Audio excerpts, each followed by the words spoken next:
Hello, greetings from Future Generation Builders Ghana to you once again.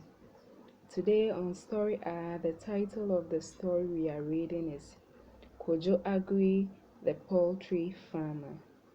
Kojo Aggrey, the Poultry Farmer. Kojo Aggrey was born in a small village called Nsafo.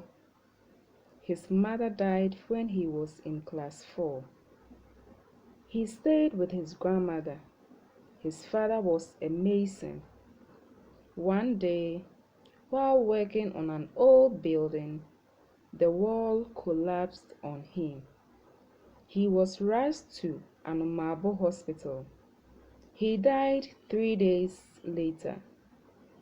Kojo Aggrey became an orphan.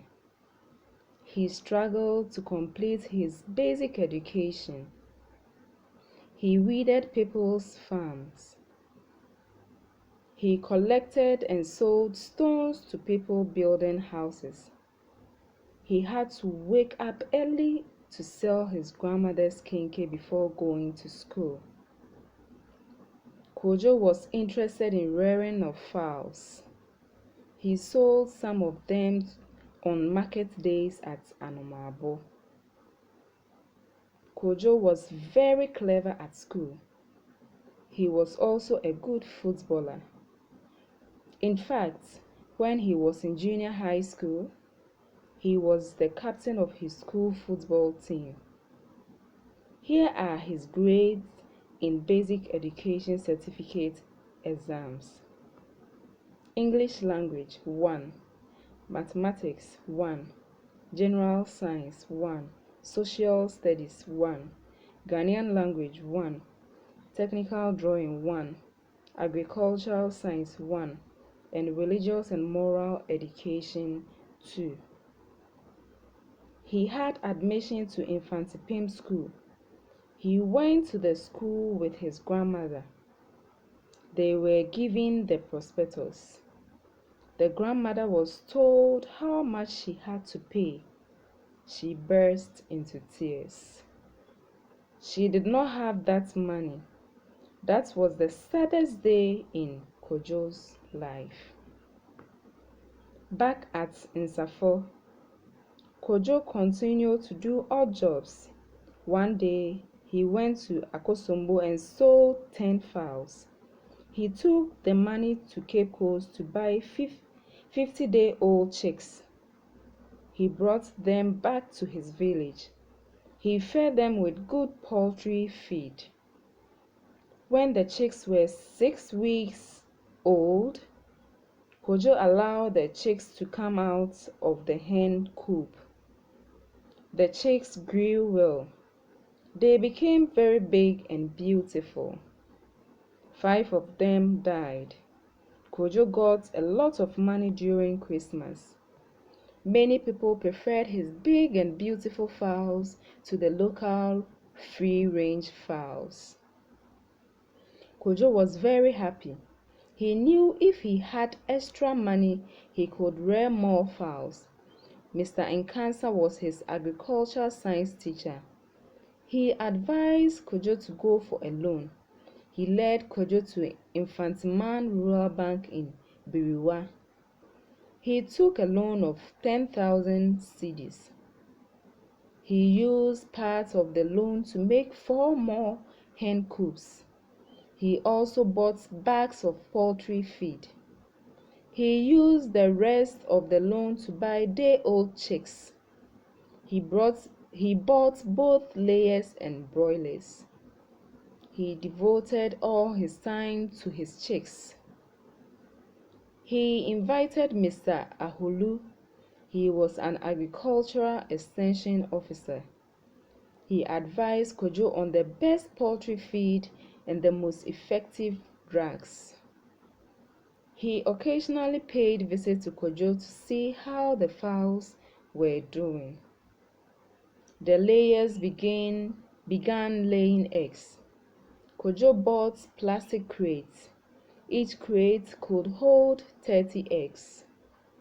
Young women from Anomabo and Biriwa came to buy the eggs.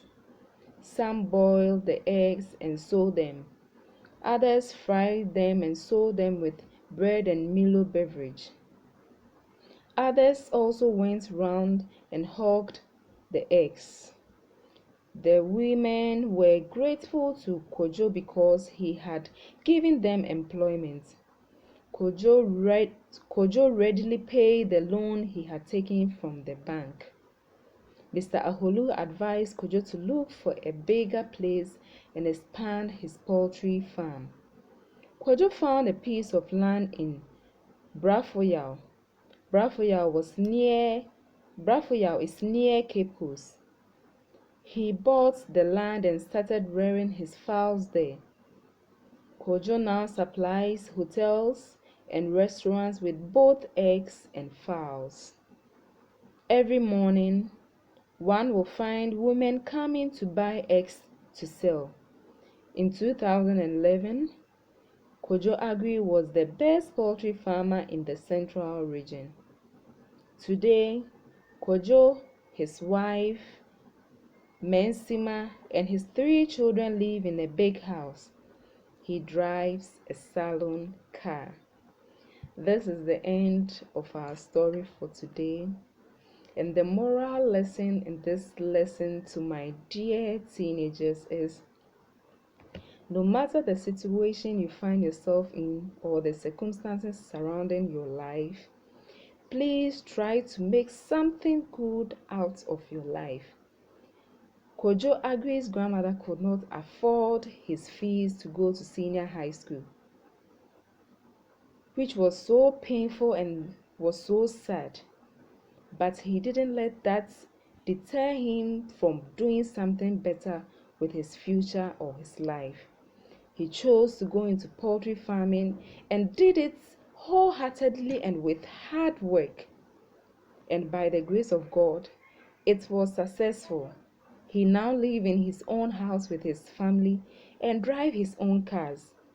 It's not always education that can make us be successful in life. So if you find yourself in a situation where your guardian or your parents can't support your education, my dear teenager, please don't just walk around living anyhow, doing things that will destroy your future. Please find something to do with your hands. Do it wholeheartedly and with hard work, and God will surely bless it and make you successful in life for you to have a story to tell one day. God bless you for watching this video and sharing it. Till we meet again, this is your Executive Council member, Naomi Aweni. Bye.